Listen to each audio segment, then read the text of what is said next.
Hey man, how you doing? Good man, how you doing? I'm good. I think on paper, this fight looks like it has the potential to be a massive banger. I'm curious if you feel that way, or if you think actually there's something we're missing and it could be ending up one-sided for you. That'd be nice, but I'm always prepared for the banger. I think it's what you got to do as a fight at this caliber. Be prepared for the worst and hope for the best. So I'll be ready to go either way. When you look at his skills, I think everyone would say, right, okay, hard-hitting guy.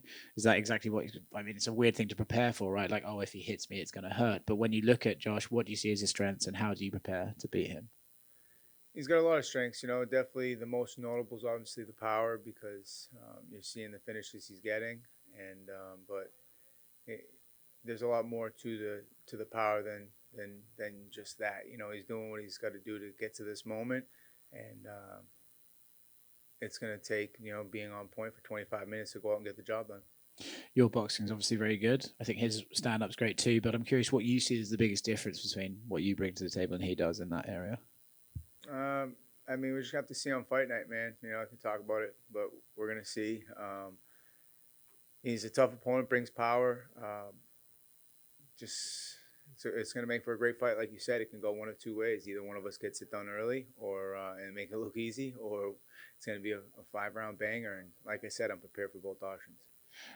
It's going to be an interesting one, right? Because you obviously had a great fight last time out, and then this one, I'm sure that fight was pretty painful. It didn't look like it was great fun for you, even though you had a great performance. Do you try and avoid those sort of wars? Are you looking at this one being like, let's not do that again? It'd be nice, but my style, sometimes I just get in there and find myself um, fighting that style of fight, and I don't shy away from a challenge like that. As you see, you look at the list of guys I've competed against. We haven't turned down a fight yet, and that's not really something that when I got to UFC I planned on doing. So if you come to the UFC to fight the best guys in the world and earn your opportunities, and I think we've both done a good job of um, earning this main event Saturday night, and may the best man win. You talk about earning stuff. Obviously, Max and Alex are going to fight.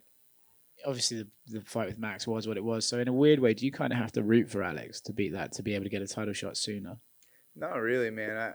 I'm excited for that fight. Just I like both guys, watching both guys fight, and I get a lot of respect for both. They want guys that earn opportunities and compete. Like after that fight with Max, I felt like he might have been next up in line for a title fight anyway, and he still chose to stay busy, fight Yair. So props to him. And then Alex fighting him a third time just to put an end to that chapter. You got to respect that, and he's a busy fighter, So I think he resembles what a champion should act like at that point. Not just picking and choosing, but wanting the best fights. And I think we're all in for a good one in July. I don't know if you sound more excited about that fight than your own one. Yeah, man. I mean, I'm just ready to get my shit over with, and then usually I'm more excited about those because I could sit back, eat some wings, watch the damn fights, and you know. Um, that's what. So I'll be looking forward to a lot of fun things on the back end. But right now, just dialed in and focus on what I got to do Saturday. I don't know if you ever think about this, but you mentioned the division and Alex being an active champion. Do you think like it's cool? I'm in a division where we've seen it, right? Where guys win a belt and then they disappear for a year, or they pick and choose the one that's going to make them the most money. Do you ever think like I'm glad I'm in this division? Um, yeah, I mean, I would say if I had the option, it'd be good to have a busy champ, And like I said, I just think he definitely acts the way a champ should act, and I would have that same mindset where I'd want to fight the guys that are earning their opportunities, not the ones that are kind of waiting for guys to fight and see how it settles, and then pick the ones that make them never fighting down, and just I don't know, it gets people get too cute with it. I think he just wants, like you said, guys that are earning their next opportunity, and that's the way I want to get my opportunities by earning them and staying busy, competing, and taking on the best guys to get there. We'll put your fan hat on. Alex is obviously looking amazing. Max has looked great too. Which one's winning? Like I said, man, time and time again, I think the winner in that fight is the fans. Point, Straddling that fence. yeah, it is what it is, man. I think I was in Abu Dhabi when they fought the second time, but so I can't really give it a nod. But I thought Max did a great job in that fight. Definitely a 180 from the fight previous with Alex because Alex won that one pretty clean. But this one, I think it's either guys fight. I think they both have the what it takes to get the job done. We'll just see what happens on fight night. So that going with that fight, that could, or this fight particular, right, could be, a potential title eliminator. So do you have a preference on who wins that title fight between Max and Alex? Not really, man, because I can't control that shit. So I try to just keep all my energy on what I can control, and really that's just my preparation for Saturday night. And a win there gets me one step closer to whatever the hell shakes out in July. Absolutely. And you said before that you like to enter fights with a chip on your shoulder. Has Josh given you anything to give you a little extra chip, a little extra motivation? Well, I got plenty of chips just from cutting weight. I'm grumpy, pissed, going through a fight camp. Those are just normal chips, but no, like I don't have to hate a guy to get in there and want to fight him. We're just trying to chase that life on the other side of a win. Seems like a good guy, fighting for a lot of the same reasons that I am. And I got a lot of respect for that. But Saturday night, it's him or me. I got to go out and do what I got to do to get the job done. And for this fight, he brought in Shane Burgos to emulate you in camp. So what do you think about that? I don't really think much about it, man. Good luck. Absolutely. Thank you. Appreciate it. So Josh has a little bit of a. I'm right here. Yeah.